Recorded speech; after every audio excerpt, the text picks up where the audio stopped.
So before we begin, I just want to acknowledge that I'm currently seated on the land of the Musqueam, Tsleil-Waututh, and Squamish nations. I know that many of you are in the land of other nations. So if you'd like, please feel free to write those nation names in the chat. And always let us remember our connection to our siblings in these nations and pray for the day in which we might be together in right relationship. Welcome. Welcome to Living Interfaith. Know that the whole of you is welcome here. You are not asked to leave who you are in your own home. Please bring who you are in with you to this community today. But what you are asked to remember is that others here today have brought who they are into this community with them too. And all of goodwill are welcome. So Bruce and Cheryl now have a song for us whenever you're ready.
Thank you so much, Bruce and Cheryl. So for our announcements today, I'm very excited to share that we've hired a new part-time digital marketing specialist named Zunaira Mustaqim. Zunaira works with Kathy at Canadian Memorial, and she's a seasoned marketing and communications professional with more than 8 years of experience in the industry. Originally hailing from Pakistan, she brings a passion for storytelling and strategic communications to Vancouver. So we're very grateful for her knowledge and expertise, and she'll be managing our social media, which neither Kathy or I are very immersed in, and hopefully expanding the reach of our community. So you can read more about her on our website under the page Who We Are. On Friday, January 12th, there will be an online book launch for the Travel Guide to Restorative Cities with the European Forum for Restorative Justice. So this is from 8 to 9:30 a.m. in the morning, and that will include presentations from 2 people involved with the Restorative Collective in Vancouver, of which Living Interfaith is a member. And you can attend if you want to learn more about the concept of restorative cities, how they're emerging around the globe, and efforts to make Vancouver a restorative city. So you can register for the free event, and Dorley is going to pop that link in the chat for you. And then on Wednesday, January 17th, from 4 to 5 p.m. PST, there will be an online talk called Amazing Two-Spirit from 2 leading Indigenous LGBTQIA2S+ advocates. And they're known for their appearance on Amazing Race Canada, but we'll be talking about Two-Spirit and gender inclusion, and the talk is free. So Dorley will also put that link in the chat for you. And last but not least, save the date for the United Nations World Interfaith Harmony Week, which will be from the 1st to the 7th of February. And the Surrey Interfaith Council will be hosting some events. Its program will soon be announced and will be coming out shortly. So the theme for 2024 is Love of the Good, Love of Thy Neighbor. Does anyone else have any announcements to share with us? I'll share an announcement and an invitation. As you guys know, maybe for those of you who haven't been here for a little bit, Kathy is on sabbatical for the next 3 months. And so we are doing our best as council and leader manager to do our diligence to continue moving forward with this wonderful gathering and leadership. So We're inviting people from our community here who might want to participate in reading prayers or other forms of leadership. You're very welcome to. Rachel posted the spreadsheet a little bit earlier in the morning here. I'll post it just once again. There's a sign up here if anybody would like to add their name to the list. And if you feel at all like you'd like some support in finding a prayer appropriate for the particular service that we're going to be having that you might sign up for that week, please don't hesitate to let us know and we can help you find a prayer to make it even easier to have more members of our community participate. So that's a short announcement on that. Thank you all. Thanks, Dorley. So this is this morning's prayer. It's called A Morning Prayer, and it's adapted from Zoroastrian liturgy by K.E. Edelji. I pray for the entire creation, and for the generation which is now alive, and for that which is just coming to life, and for that which shall come thereafter. I pray for that sanctity which leads to well-being, which has long afforded shelter, which goes on hand in hand with it, which joins it in its walk, and of itself becoming its close companion as it delivers forth its bidding, bearing every form of healing virtue which comes to us. And so may we be blessed with the greatest and the best, and the most beautiful benefits of sanctity. Idun bad, so may it be. And now Dorley will offer a candlelighting prayer.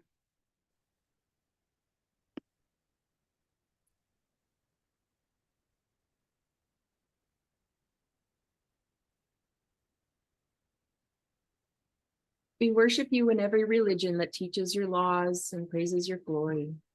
We worship you in every plant whose beauty reflects your beauty. We worship you in every event which is caused by your goodness and kindness. We worship you in every place where you dwell, and we worship you in every person who seeks to follow your way of righteousness. Thank you, Dorley. And now please feel free to unmute yourselves and greet one another with a sign of peace. Peace, everyone. It's so lovely having you with us this morning. Peace unto all. Peace unto all. Assalamu alaikum. Shalom. Allahu Abha. Peace, everyone. Peace be with you. Morning, everybody. Peace, my friends. Yes. And it's so good to see all of you. Peace to all of you. Peace and comfort. Let there be peace, and let it begin with me. Yes. Thank you so much, everyone. And now when you're ready, Bruce and Cheryl have another song for us.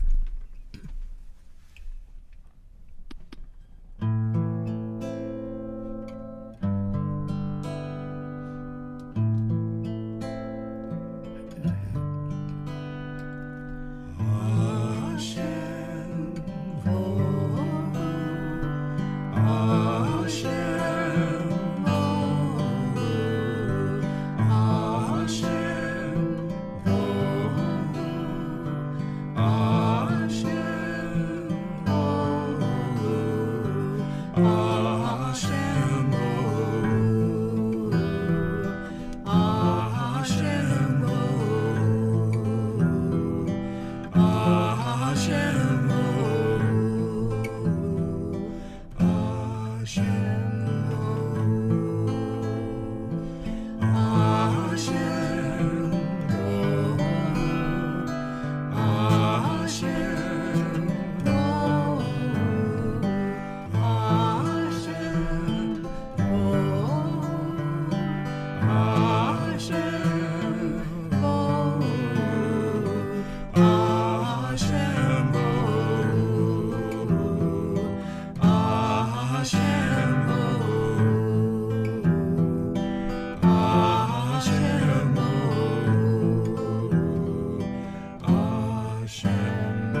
Thank you so much for the lovely music, Bruce and Cheryl. Now, Paul G will lead us in our joint affirmation. We come together in peace. We sing together in joy and with love. We worship together in one house, a house with names beyond number. Our paths are many. Our beliefs are as leaves. And the tree that we cleave to is nourished by the light of compassion, justice, and mutual respect. May our lives, our beliefs, and our actions help to bring about a world of love we seek, and let it begin here. Thank you so much, Paul G. Now is when we take some time to pray in our own homes and in our own ways. As always, there are so many people and causes that need our prayers. But this week, I especially want to highlight those in our communities who are ill, homeless, or suffering from addiction.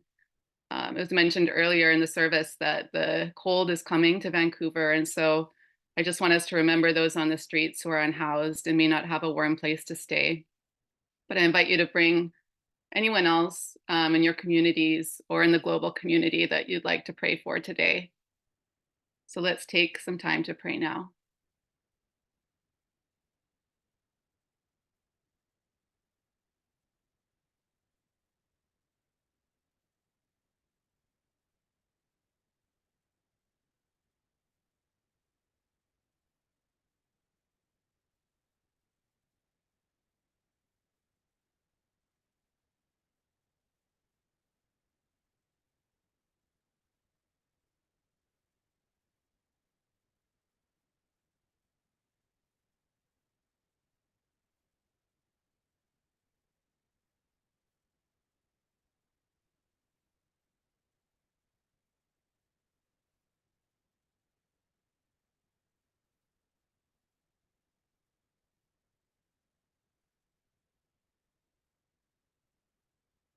Thank you, everyone.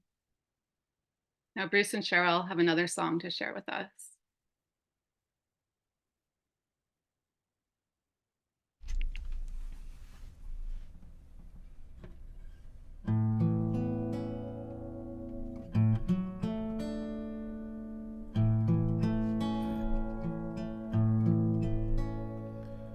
Jasame avange mazda, Jasame avange mazda, Jasame avange mazda, Jasame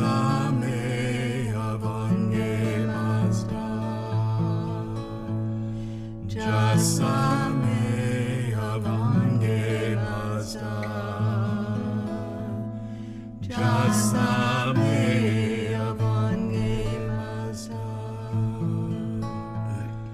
Jasame avange mazda, Jasame avange mazda, Jasame avange mazda, Jasame avange mazda,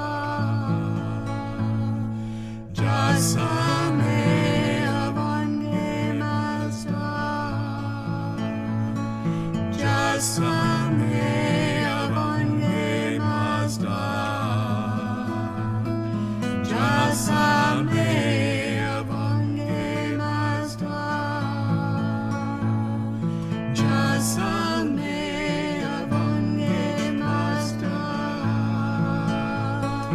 Jasame avange mazda, Jasame avange mazda, Jasame avange mazda, Jasame avange mazda, Jasame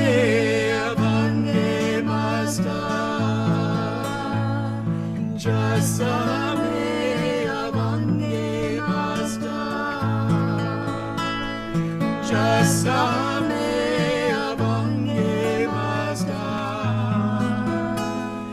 Jasame Avange Master.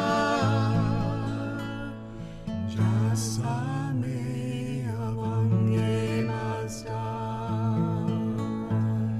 Jasame Avange Master.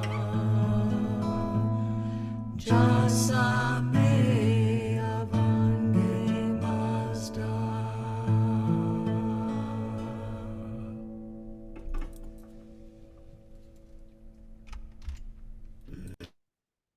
Thank you so much, Bruce and Cheryl. That was beautiful. Now I'm just going to pause the recording.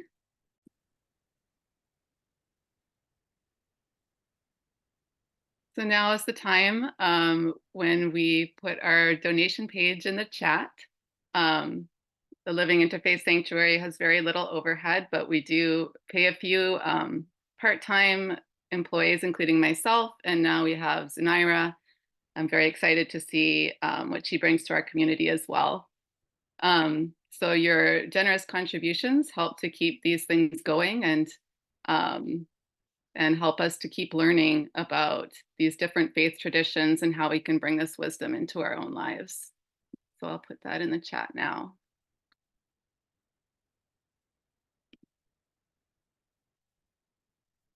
And now Bruce and Cheryl have another song for us.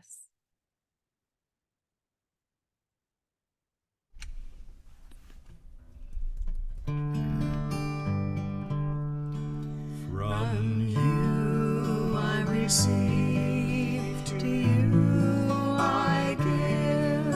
Together we share, and from this we live. From you I receive, to you I give. Together we share, and from this we live. From you I receive, to you I give. Together we share, and from this we live.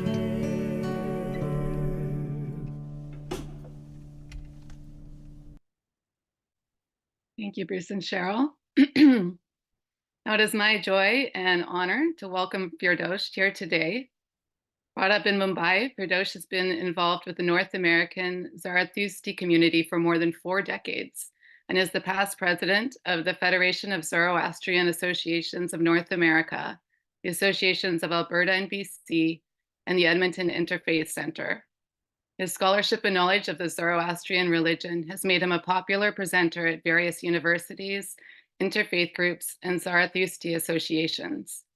Firdosh is also a graduate of Shivaji University in India and Worcester Polytechnic Institute in Massachusetts, and is an award-winning mechanical and industrial engineer. So whenever you're ready, please go ahead, Firdosh.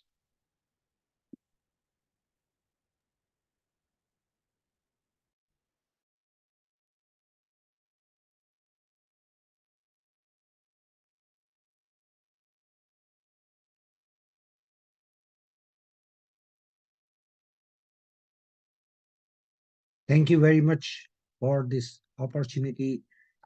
And I'm happy that I'm talking to this wonderful group of the Living Interfaith Sanctuary for the second time. I pray and hope that we'll be meeting for many, many other times in the future. Today, I was requested to talk about Maidyarem Ghambar or Ghambar. It is also known as the time of Yalda.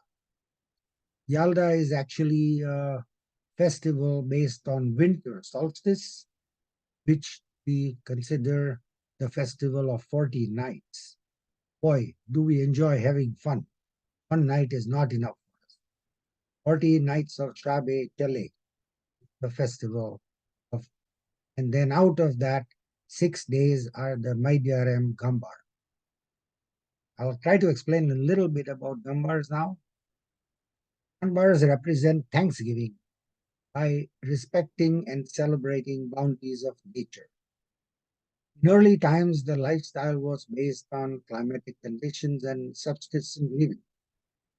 Depending on the seasons in the northern hemisphere, where we are all, they include celebrating seasonal events based on a nomadic, pastoral, and agrarian lifestyle.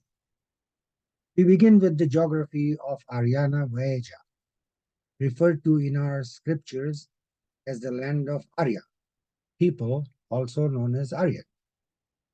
They were from the steppes of Central Asia, comprising of most of the stans today, such as the modern-day Iran, Turkmenistan, Uzbekistan, Kazakhstan, Kyrgyzstan, Azerbaijan, Afghanistan, Pamirs, Margiana, Sogdiana, etc. That was the general region from where all our understanding of scriptures and civilizations. I'm not saying it's the only one, but this is how we understand going into our ancestry. The inhabitants of this region in the northern hemisphere were primarily nomadic pastoral people in the Arctic climate with most of the year in cold, hostile environment. Due to harsher winters and survival challenging, large migrations occurred to greener pastures in the southward direction till they reached a more temperate zone.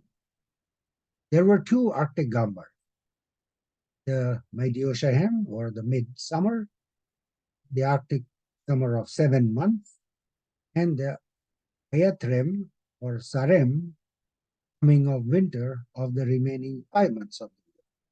So as we moved south, this seasonal occurrences became more and more demarked. So we could end up today, we celebrate 6 Ghambars at different times of the year.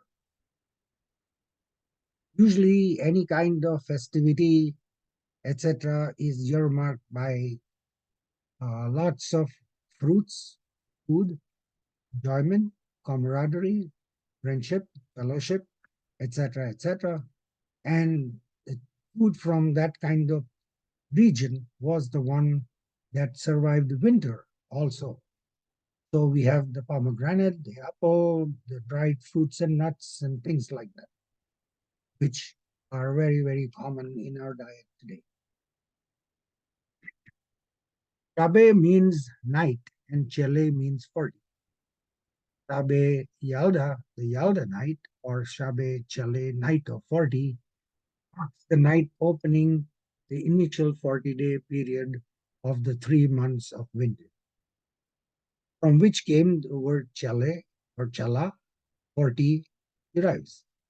Shabe Chala is a night opening the big Chala period, that is the night between the last day of autumn and the first day of winter. The term Yalda is borrowed from the Syriac-speaking Nestorian Christians from the 1st to the 3rd centuries after Christ. Many of them settled in the Arsacid and Sassanid satrapies, or areas or regions about the 2nd and the 3rd Persian Empire, where they had protection from religious persecution. Western Iranians like the Parthians and Persians, etc., came in contact with them for the celebration of Yalda. In the Syriac language, a Middle Aramaic dialect means birth, which fell 9 months after Annunciation, which was celebrated on the eve of winter solstice. This Syriac term was borrowed into the Persian community or our culture, and gradually Shabe Yalda and Shabe Chele became synonymous, and the two are used interchangeably. Just like many other cultures and faiths, we are very much into understanding or absorption or acceptance of light, which is more or less illumination part of light, not necessarily other forms of that energy. The sun, as the greatest provider of this light or illumination in nature, does so along with the moon and stars. So essentially, there are many other cultures. In fact, the ancient Hindu Vedic time culture is very similar in that they also have light as important, and because of that, they have the festival of Diwali, which is called the Festival of Lights. This light illumination is connected to knowledge and wisdom. So you know things when there is light, or when there is darkness, you don't know what is going on, and hence darkness is not a desired form of understanding. Though we recognize that the day has hours of night and hours of illumination, depending on the geography you live in. This word solstice derives from the words sol, and which is the sun, with main source of which is considered as Sol Invictus, or one that is unconquerable or invincible sun, depicted in one of the early paintings that we have. We also have the similar sun depicted with the Yazata, or the divine deity of Mitra, with the sun's rays as the crown on top. And this is the investiture of the Sassanid Emperor Ardashir, where Ahura Mazda bestows the right to rule over the people wisely. This is recorded in the mountain frescoes of Takht-e Bostan in Iran.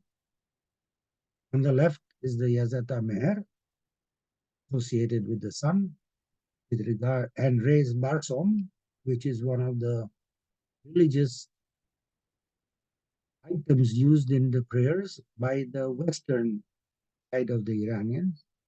The eastern side uses the plant of Homa, and halo of the sun's rays sanctifying the investiture of the king. Now, a little bit of the earth sciences. We all know that the earth rotates on its own axis, as well as it rotates around the sun. On its own axis, the issue is the axis is not perfectly vertical. It's kind of slanted or angular. And as a result of this rotation, we get the different seasons, as parts of the earth are nearer or farther away from the sun, which can be seen more or less from this picture. You can see the inclined axis when the earth tends to go around the sun. So the year that we consider year as a time is actually a dimension of space and distance, not that of time. This is the distance covered by the earth from one point with one revolution all around the sun and back to the same point. It takes 365 sunrises and sunsets with few additional hours, or 6 hours, making it 365 and a quarter day to come back to the same point. This quarter day is kind of mathematically cumbersome. So we wait 4 years, and the 6 hours or a quarter day becomes one whole day. And then we add that as a leap year day to the 4th year, and we come back in line with the point where the earth is. The Tropic of Cancer, also referred to as a northern tropic, is the most northerly circle of latitude on the earth, at which the sun may appear directly overhead at its culmination. This is one representation of seeing this sun at the equator overhead.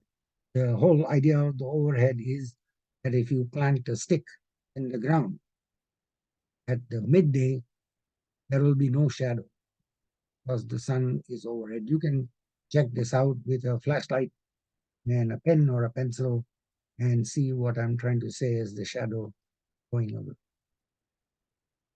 The southern hemisphere counterpart, marking the most southerly position at which the sun may appear directly, is the Tropic of Capricorn. This symbolization of the tropics with the location of the earth and coverage of the sunlight is shown in this picture. Extremities of the movement of the sun are up to the Tropic of Cancer, up here, from which the sun never goes further up into the Arctic Circle, in the northern hemisphere, and up to the Tropic of Capricorn in the southern hemisphere. So you see, we end up having 4 issues of the relative position of Earth with the sun. So one is at the Tropic of Cancer, where we call it the summer solstice. The Iranian festival is called Tirgan. Then once it comes back to the equator, we have the spring equinox, or Nowruz. Or then it first goes down further south, and we get the winter solstice. These are all occurrences in the northern hemisphere. And then when it comes back up to the equator, going past that way, further up to north, it's called the autumn equinox, which is celebrated as Mergan. So we have Tirgan, Nowruz, Mergan, and Yalda, and all the jashans associated with the seasonal variations of the sun, some of them to do with planting the crop, the seeds, some like harvesting the crop and fruits and vegetables, then others as part of spring cleanup, etc., etc., mulling up your house and your kitchen with fresh paint and clearing all the sort of debris out. So these are festivals. And then, of course, every one of them involves a gathering of the people for a big feast. And in this feast is essentially what we celebrate in the Ghambar. Normally, the concept of the Ghambar is everybody comes and eats together at the same time, same place. Rich, poor, young, old, everybody is equal. And we all contribute as best as we can and wish everybody well and success in the future. My references are given over here if anybody wants further. I do have Eddie Adalji indicated, which was mentioned earlier. He is one of our very, very important scholars who has a very nice website, etc. And that brings me to the end of my small presentation. Pushtate, which is the Avesta for happiness to you. Happiness be with you. Thank you.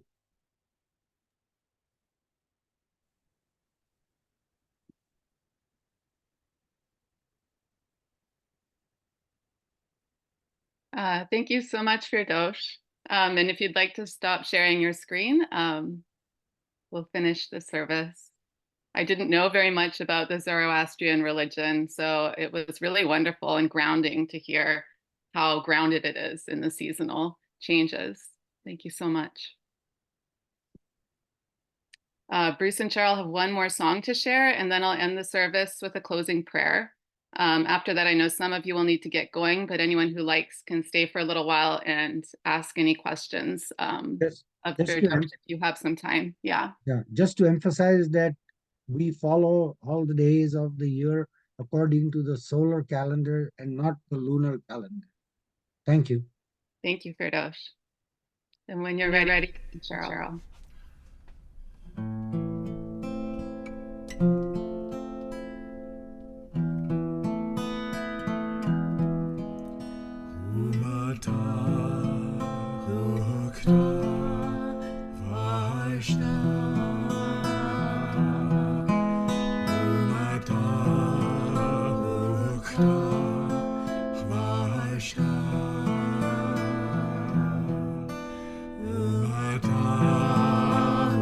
Hukta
Thank you so much, Bruce and Cheryl.